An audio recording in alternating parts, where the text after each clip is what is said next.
ሰላምና ጤና በያላችሁበት ይድረሳችሁ ውድን የተከበራችሁ ቤተሰቦቻችን እንደምን አላችሁልን? ከሁለተኛው የዩቲዩብ ቻናላችን አዲስ ስፖርት ልዩ የተለያዩ ስፖርታዊ ጉዳዮችን ልናካፍላችሁ እነሆ በሁለተኛው የዩቲዩብ ቻናላችን የዕለተ ማክሰኞ የምሳ ሰዓት የስፖርት የመረጃ ሰዓታችን በድጋሚ ተገናኘን።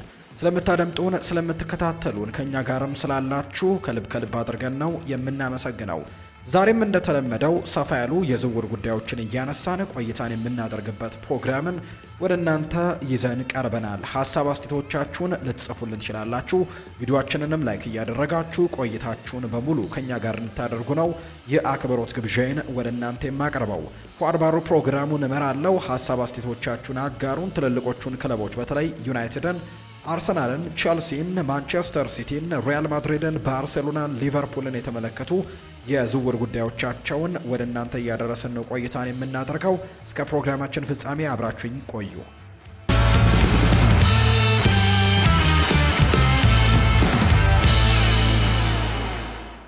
የኒውካስል ዩናይትዱ ተከላካይ የሆነው አሌክስ መርፊ በቋሚነት መጫወት እንደሚፈልግ ይፋ አድርጓል። በፕሪሚየር ሊግ ክለብ ውስጥም የመጫወት እድልን የማያገኝ ከሆነ ደግሞ በውሰት መውጣቱ ለሱ ተመራጭ እንደሆነ ነው የሚናገረው። ይህ የ21 ዓመት ተከላካይ ምርጫው በሱ እጅ ላይ ቢሆን ኖሮ በኒውካስል ተቀያሪ ወንበር ሆኖ ከመቀመጥ ይልቅ ሌላ ቦታ ሄዶ መጫወትን እንደሚመርጥ ነው ያስረዳው።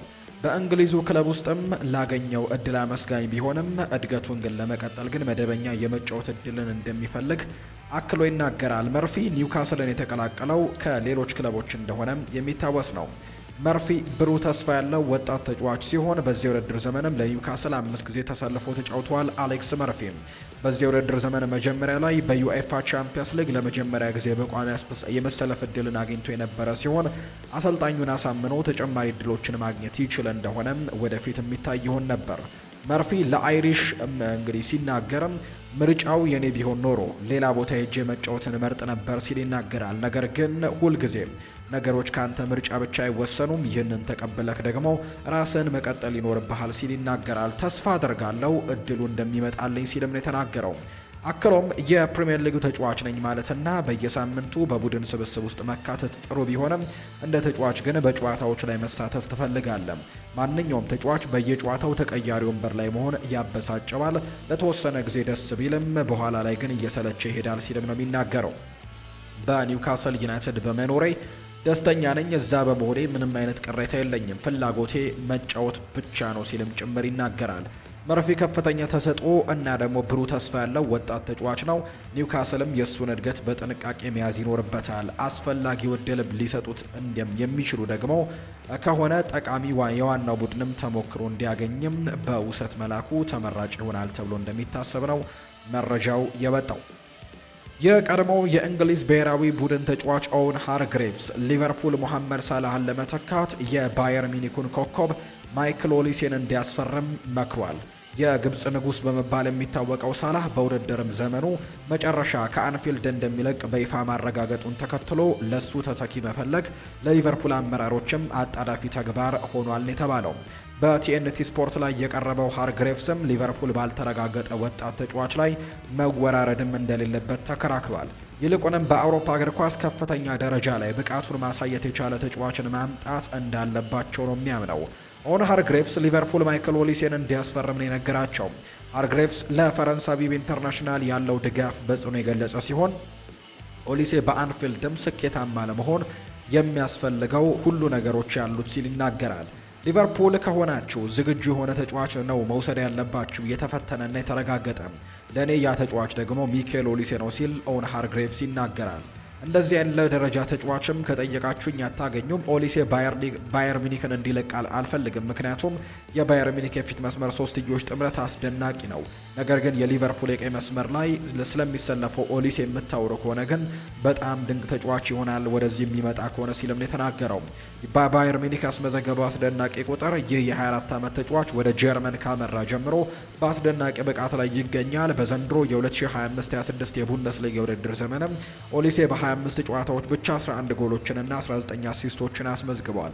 ይህም በሁሉም ውድድሮች በአጠቃላይ በ39 ጨዋታዎችም 16 ግቦችንና 27 አሲስቶችን በአጠቃላይ በድምሩ 43 የጎል ተሳትፎችን እንዲያደርግ አስችሎታል። ጎል የማስቆጠርም ሆነ እድሎችን የመፍጠር ብቃቱ በአውሮፓ ውስጥም ከፍተኛ ውጤት ካላቸው ተጫዋቾች አንዱ እንዲሆን ያደረገው ሲሆን የቅርብ ጊዜ ዘገባዎች እንደሚያመለክቱት የዝውውር ዋጋው ወደ 200 ሚሊዮን ዩሮ አካባቢም ይደርሳል የተባለው። አርግሬቭስ ለምን ይህንን ያክል በኦሊሴ እንደተማመነ ለመረዳትም ሙሐመድ ሳላ በሱ እድሜ በ24 ዓመት እድሜ በነበረው ብቃትም ማየት ይጠበቅበታል። እንደ አውሮፓውያኑ አቆጣጠር በ2016-17 የውድድር ዘመን በሮማ ቤት የ24 ዓመቱ ሳላ በ31 የሴሪኤ ጨዋታዎች 15 ጎሎችንና 13 አሲስቶችን አስመዝግቦ ነበር። ያቁጥር ሳላ ወደ ሊቨርፑል እንዲዘዋወር የሚያስችል ቢሆንም ኦሊሴ ግን አሁን በባየር ሚኒክ ከዚያ በበለጠ ፍጥነት ውጤታማ እየሆነ ነው። በዘንድሮ የሊግ ዋንጫዎች ብቻ 25 ጨዋታዎች ላይ 30 ጎል ተሳትፎችን ማድረጉ ኦሊሴ በሳላህ የእድሜ ደረጃ ላይ ከነበረው ሳላህም በበለጠ ግብ አቀጣጣይ ወይም ፕሌይ ሜከር መሆኑን የሚያሳይ ነው።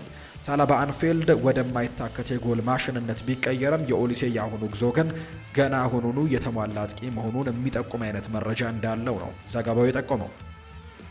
የቀድሞው የማንቸስተር ዩናይትድ ተከላካይ የነበረው ተከላካዩ ቲሞቲ ፎንሱ ሜንሳ በአሁን ወቅት ያለ ክለብ ወይም ፍሪ ኤጀንት የሚገኝ ሲሆን ከክሪስታል ፓላስ ጋር ልምምድ እያደረገ ይገኛል። ይሄ ቀድሞው የሆላንድ ብሔራዊ ቡድን ተጫዋች በማንቸስተር ዩናይትድ በተለያዩ የታዳጊ ቡድኖች እርከኖችም ውስጥ ቁልፍ ተጫዋች የነበረ ቢሆንም በዋናው ቡድን ውስጥ ግን የሚጠበቀውን ያክል አሻራውን ማሳረፍ አልቻለም። ለዩናይትድ ዋናው ቡድን 30 ጨዋታዎችን ካደረገ በኋላ ክለቡን ለቆ ወጥቷል። ቀደም ሲልም እንደ ክሪስታል ፓላስ እና ፉልሃም ባሉ ክለቦችም በውሰት ተጫውቷል። ዴይሊ ሜል እንደዘገበው ከሆነ ዘኤግልስ ተብሎ የሚጠሩት ተጫዋቹን የአካል ብቃቱን እንዲጠብቅ እድል ሰጥተውታል። ይህም በሚቀጥሉት ወራትም አዲስ ክለብ ለማግኘት እንዲረዳው ታስቦ የተደረገ ነው። ተከላካዩ በመጨረሻ ላይ የተጫወተው ለጀርመኑ ባየር ሌቨርኩዘን በ2024 ሲሆን አሁን ደግሞ አዲስ ዝውውር ለማግኘትም ተስፋ አድርጓል። ተጫዋቹ አሁንም በከፍተኛ ደረጃ ላይ አስተዋጽኦ የማድረግ አቅም ያለው ሲሆን አሁንም በብቃቱ ጫፍ ላይ ነው የሚገኘው። ክሪስታል ፓላስ በቅርብ ጊዜ ውስጥም ለሱ የመጫወት እድልን ይሰጠዋል ተብሎ የማይታሰብ በመሆኑ ተጫዋቹ ለሱ የሚስማማ መዳረሻን መፈለግ ይኖርበታል። መደበኛ የመጫወት እድልን የሚሰጠው ክለብንም መቀላቀል ይኖርበታል ተብሎ ነው የሚታሰበው። ለረጅም ጊዜ ካለመጫወቱ አንጻር የፕሪሚየር ሊግ ክለብን የማግኘት እድሉ አነስተኛ ሊሆን ይችላል። በመሆኑም በውድድር ዓመቱ መጨረሻ ዝውውር ለማግኘት ወደ ዝቅተኛ ሊጎችም ወረድ ብሎ መመልከትም ሊኖርበት ይችላል። ሁኔታው እንዴት እንደሚቀየር ወደፊት የሚታይ ነው የሚሆነው። በማንቸስተር ዩናይትድ በነበረበት ወቅትም ከፍተኛ ግምት የሚሰጠው ተጫዋች የነበረ ሲሆን በትክክለኛ ቡድን ውስጥም ጠቃሚ ተጫዋች ሊሆን እንደሚችል ነው የተነገረው። የአትሌቲኮ ዴቪድ ኦርነስቲን የዘ አትሌቲኩ ዘጋቢ ዴቪድ ኦርነስቲን እንደሚናገረው ከሆነ ሊቨርፑል አርነ ስሎትን በሻቪ አሎንዞ ለመተካት ተዘጋጅቷል የሚሉትን እየተባባሉ የመጡትን ዘገባዎችም ውድቅ አድርጓቸዋል። የክለቡ አመራሮች አሁንም በኔዘርላንዳዊው አሰልጣኝ ላይ ሙሉ እምነት እንዳላቸው ነው ዴቪድ ኦርነስቲን የሚናገረው። በዘንድሮው የውድድር ዘመን ሊቨርፑሎች በፕሪሚየር ሊጉ 10 ሽንፈቶችን በማስተናገዳቸው የዋንጫ ደግሞ ላይ ያላቸው ነገር ደካማ ቢሆንም ከአንፊልድ የወጣው ውስጣዊ መልእክት ግን በችኮላ ለውጥ ከማድረግ ይልቅ መረጋጋትን እንደሚመርጡ ነው። ቀደም ሲል ቢልድ ያወጣው ዘገባ ማይክል ኤድዋርድስ ከሻቪ አሎንዞ ጋር ግንኙነት እንዳለውና ስፔናዊው በቀጣዩ የውድድር ዘመን አርኔ ስሎትን ለመተካት ወደ አንፊልድም ሊመለስ እንደሚችል ጠቁሞ እንደነበር የሚያሳዩ መረጃዎችን ነው እየወጡም የሚገኙት። ሆኖም ግን ዴቪድ ኦርነስቲን የክለቡን ትክክለኛ አቋም ግልጽ ሲያደርግ በአሰልጣኝ ቅያሬ ዙሪያ የሚሰሙት ጩኸቶች በክለቡ የቦርድ ክፍል ውስጥም ያለውን እውነታ እንደማያንጸባረቁት ተናግሯል። ዴቪድ ኦርነስቲን ሊቨርፑል በአርኔ ስሎት እንደሚቀጥል ተናግሯል። በዘ አትሌቲክ ፖድካስቱ ላይ እንደተናገረው ከሆነ ስለ ስሎት የስራ ዋስትና አዲስ መረጃን የሰጠ ሲሆን ክለቡ የወደፊት እቅዶቹን እያወጣ ያለው እሳቸው በኃላፊነት ላይ አድርጎ መሆኑንም ጭምር ነው የገለጸው። ባለፈው የሳምንቱ መጨረሻ በፕሪሚየር ሊጉ ሌላ ሽንፈት ቢገጥማቸው ክለቡ በውስጥ በኩል ስሎትን የማባረር ሀሳብ እንደሌለው ተናግሯል። ዴቪድ ኦርነስቲን ሲናገር ከወጡት ዘገባዎች በተቃራኒ እኛን ያለን መረጃ የሚያሳየው ሊቨርፑሎች በአርኔ ስሎት እንደሚቀጥል ነው። አሰልጣኝ የመቀየር ምንም አይነት ሀሳብ በጭራሽ የላቸውም። በእሳቸው ነው እቅድ እያወጡ ያሉት። ቀዳሚ ተግባራቸውም ለስኬት የሚያበቃቸው ስብስብን ማዘጋጀት ነው ብለዋል። ሊቨርፑል የመጨረሻ ውሳኔውን በውድድር ዘመኑ መጨረሻ ላይ ያሰሳል። ምንም እንኳን በአሁኑ ወቅት ክለቡ ሙሉ ድጋፍ እየሰጣቸው ቢሆንም የ2025-26 የውድድር ዘመን ወደ ማጠናቀቂያው ሲቃረብ ጫናው ግን እየበረታ ነው። ሊቨርፑል በአሁኑ ወቅት በደረጃ ሰንጠረዡ 5ኛ ደረጃ ላይ የሚገኝ ሲሆን በቻምፒየንስ ሊግም ለማለፍ ከአስተን ቪላ ጋርም እየተፎካከረ ይገኛል። አመራሮቹ ለስሎት ሙሉ ድጋፍ ቢሰጡትም በአውሮፓ ታላላቅ ውድድሮች ላይ የመሳተፍ እድልን ማጣት ግን በክረምቱ የእሳቸውን ቦታ ለማስጠበቅም አስቸጋሪ ሊያደርገው ይችላል። ሻቪ አሎንዞ ወደ አሰልጣኝነት ለመመለስ ዝግጁ መሆኑና በስብሰባው ላይ ደግሞ ስሙ በተደጋጋሚ መነሳቱ ምናልባት በሚቀጥለው የውድድር ዓመት በአንፊልድ የምንመለከተው አሰልጣኝ ሊሆን እንደሚችል የሚያሳዩ ፍንጮች እየተሰጡ ነው። የማንቸስተር ዩናይትድ አንጋፋ ተጫዋች ኦውን ሃርግሬቭስ ለፕሪሚየር ሊጉ የዓመቱ ምርጥ ተጫዋች ሽልማት ብሩኖ ፈርናንዴዝ በድንገተኛ ምርጫነት በመጥቀስ ግምቱን አስቀምጧል። ምንም እንኳን ማንቸስተር ዩናይትድ በጥር ወር ማይክል ካሪክን በአሰልጣኝነት እስኪተኩ ድረስም የውጤት መዋዠቅ ቢታይባቸውም ፖርቹጋላዊው ካፕቴን ግን አስደናቂ የሆነ ወጥ ብቃቱን እያሳየ ነው። በቅርቡ በተደረገ ቃለ መጠይቅም ሃርግሬቭስ ፈርናንዴዝ ባለው ወቅታዊ ብቃት ለግል ሽልማቱ ቀዳሚ ተፎካካሪ መሆን አለበት ወይ ተብሎ ተጠይቆ ነበር። የቀድሞው አማካይም የዩናይትዱ ካፕቴን ከሊጉ ሌሎች የማጥቃት ክለቦች ኮከቦች ጋርም በማስቀመጥ ድጋፉን በመግለጽም አላመነታም። ሃርግሬቭስ ሲናገር አርሰናል ዋንጫውን ካጣ ብሩኖ ፈርናንዴዝ ያሸንፋል ነው ያለው። ሃርግሬቭስ በአሁኑ ወቅት በሚኬል አርቴታ የሚመራው አርሰናል የሊጉን ዋንጫ ማሸነፍ አለማሸነፍ ለድምፅ አሰጣጡ ትልቅ ሚና እንደሚወጣ ነው ያመነው። ይሁን እንጂ ከንጹህ የማጥቃት ብቃት አንጻር ፈርናንዴዝ ተወዳዳሪ የለውም ብሎ ነው የሚያምነው። ብሩኖ ፈርናንዴዝ ለሽልማቱ ይገባዋል ወይ ተብሎ ሲጠየቅም ሃርግሬቭስ ለቲኤንቲ ስፖርት ሲናገርም ከምርጦቹ መካከል አንደኛው ነው። በአሁኑ ወቅት በእድል ፈጠራ፣ በአሲስት ረገድም በፕሪሚየር ሊጉ ምርጡ ተጫዋች እሱ ነው ብዬ አስባለሁ። አርሰናል ሊጉን ካሸነፈ ሽልማቱ ለጋብሪኤል ማጋሌሽ ወይም ደግሞ ለዴክላን ራይስ የሚሰጥ ይመስለኛል። ጋብሪኤል በዘንድሮው የውድድር ዘመን ምርጡ ተከላካይ ነው። አርሰናል ካሸነፈ ከሁለቱ አንዱ ነው የሚያሸንፉት። ካልሆነ ግን ብሩኖ በእርግጠኝነት ማሸነፍ ይገባዋል ሲልም ተናግሯል። ብሩኖ ፈርናንዴዝ በክለቡ አስቸጋሪ ሁኔታ ውስጥ ክብረ ወሰንን እየሰበረ ነው። ስታቲስቲክሱም ሃርግሬቭስ ስለሰጠው ከፍተኛ አድናቆትም ድጋፍ የሚሆን ነው። ዩናይትድ በደረጃ ሰንጠረዡ 3ኛ ደረጃ ላይ ተቀምጦ በመሃል የውድድር ዘመንም የአሰልጣኝ ቅያሬ ቢያደርግም ፈርናንዴዝ በቁጥሮች ረገድ የበላይነቱን ይዟል።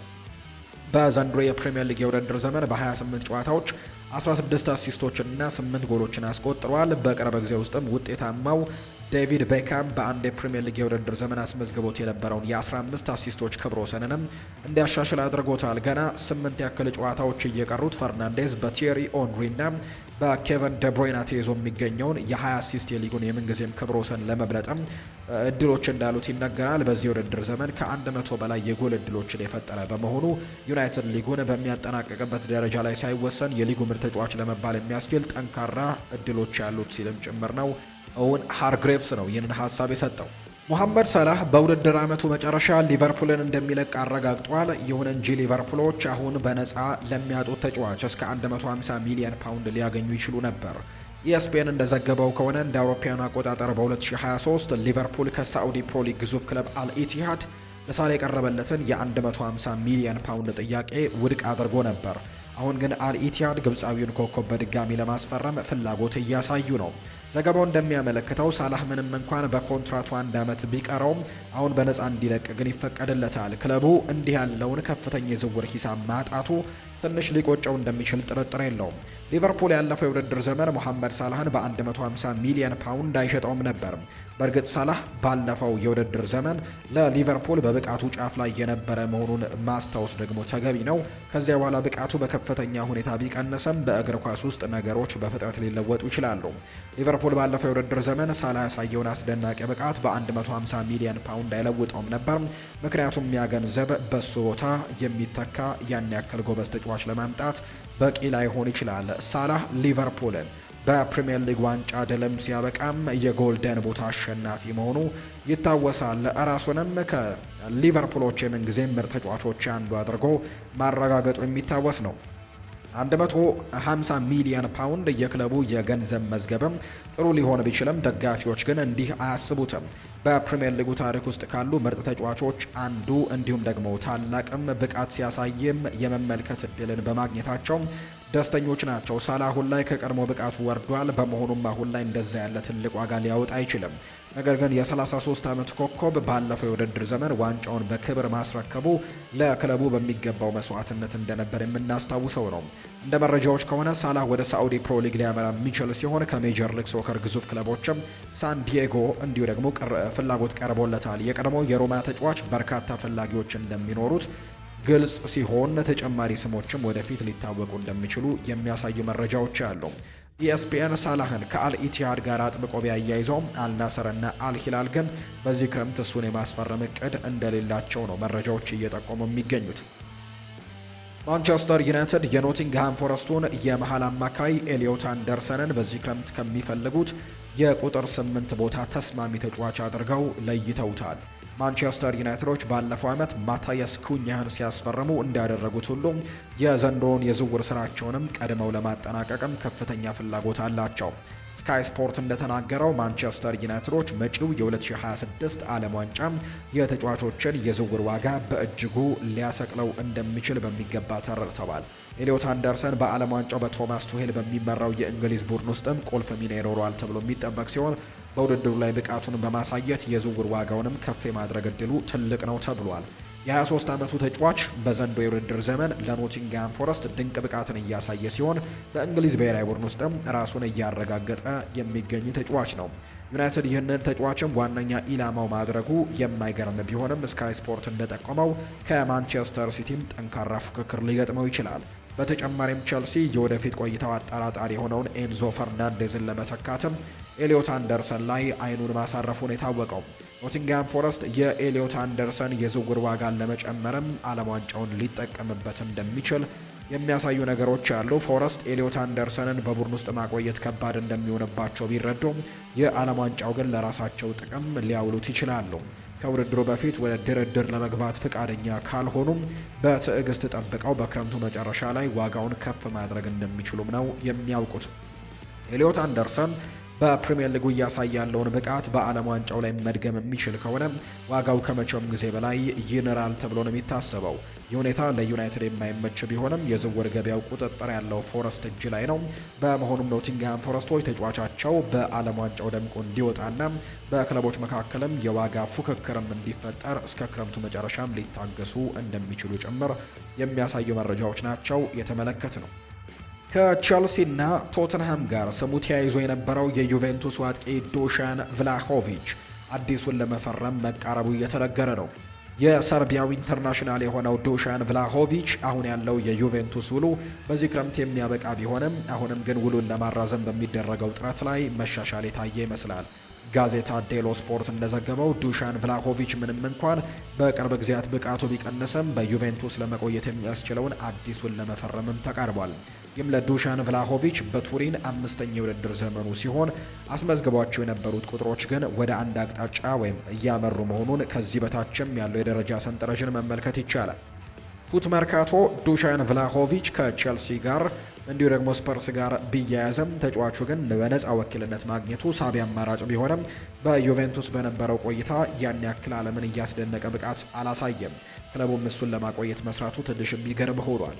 ለቼልሲና ለቶተናም የዱሻን ቭላሆቪች የዝውውር እድል አምልጧቸዋል። እነዚህ የቅርብ ጊዜ ዘገባዎችም ትክክል ከሆኑ በዚህ ክረምት ዱሻን ቭላሆቪች ቼልሲን ወይም ቶተንሃምን ሲቀላቀል የምናይ አይመስልም። ሁለቱም ክለቦች የፊት መስመር ተጫዋች ስላለባቸው የ26 ዓመቱ አጥቂ በነፃ ወኪልነት ለቡድኖቹ ጥልቀትም ሲባል ማምጣቱ ተገቢ የንግድ እንቅስቃሴ ሊሆን ይችል ነበር። በተለይም ስፐርስ ተስፋ አስቆራጭ የውድድር ዘመንን እያሳለፉ ሲሆን በውሰት ለንደን የሚገኘው ራንደል ኮሎሙአኒ የሚተካ ሰው ያስፈልጋቸዋል። እንደ ዶሚኒክ ሶላንኬና ማታያስ ቴል ያሉ አጥቂዎችም ወጥ የሆነ ብቃትን ማሳየት አልቻሉም። ዱሻን ቭላሆቪች ምናልባትም ዓለምን የሚያንቀጠቀጥ ተጫዋች ላይሆን ይችላል። ነገር ግን ለቶትናም ስብስብ ግን የሆነ ነገር ሊጨምርላቸው ይችላል። በሌላ በኩል ቸልሲም በስብስብ ውስጥ ተጨማሪ ልምድ የሚፈልግ ይመስላል። ሊያም ዴላፕ የትልቅ ዝውውር ገና ቀድሞበት የከበደው ሲሆን ሰማያዎቹ ደግሞ ለዣኦ ፔድሮ ተለዋጭ ተጫዋች የላቸውም። በመሆኑም ዱሻን ቭላሆቪች አልፎ አልፎ ከተቀያሪ ወንበር እየተነሳ ተጽዕኖ ሊፈጠር ይችል እንደነበር መገመቱ ቀላል ነው ተብሎ የሚታሰበው። ማንቸስተር ዩናይትድ የተከላካይ መስመሩን ማጠናከር ቀዳሚ ተግባሩ አድርጎ የያዘው ሲሆን ለክረምቱ የዝውውር መስኮትም ዝግጅቱን እያፋጠነ ይገኛል። ስካይ ስፖርት እንደዘገበው ማንቸስተር ዩናይትድ በፕሪሚየር ሊጉ ዝናው እየናኘ የመጣውን የኒውካስል ዩናይትዱን የግራ መስመር ተከላካይ የሆነው ሉዊስ ሆልን ለማስፈረም እያሰበ ነው። የ21 ዓመቱ ተጫዋች ዩናይትድ በክንፍ ተከላካይ መስመር ላይ ያለበትን የቆየ ችግር ለመፍታትም ከመዘገባቸው ተከላካዮች መካከል አንደኛው እንደሆነ ይታመናል። ሆል በኒውካስል እያሳየ የመጣውን እድገትም እንደ ማንቸስተር ዩናይትድ ያሉ ታላላቅ ክለቦችን ትኩረት ስቧል። ወጣቱ ተጫዋች በዚህ ውድድር ዘመን ወጥ የሆነ ብቃትን እያሳየ ሲሆን በተለይም በቅርቡ ከባርሴሎናው ላሚን ያማል ጋር በነበረው ጨዋታ ያሳየው ብቃትም ከታላላቅ ክለቦች ዘንድ ትልቅ ግምት እንዲሰጡ አድርጓል። በወጣቱ የመስመር ተከላካይ የመከላከል ስነ ስርዓትና ከማጥቃት አስተዋጽኦ ጋር በመቀናጀትም በሊጉ ካሉ ተስፋ ሰጪ ተከላካዮች አንዱ መሆኑን አረጋግጧል። ማንቸስተር ዩናይትድ ይህንን የኒውካስል ኮከብ የአሁኑ የግራ መስመር ተከላካይ ሉክ ሾው የረጅም ጊዜ ተተኪ አድርገውም ሊጠቀሙበት እንደሚችሉ ነው የተነገረው።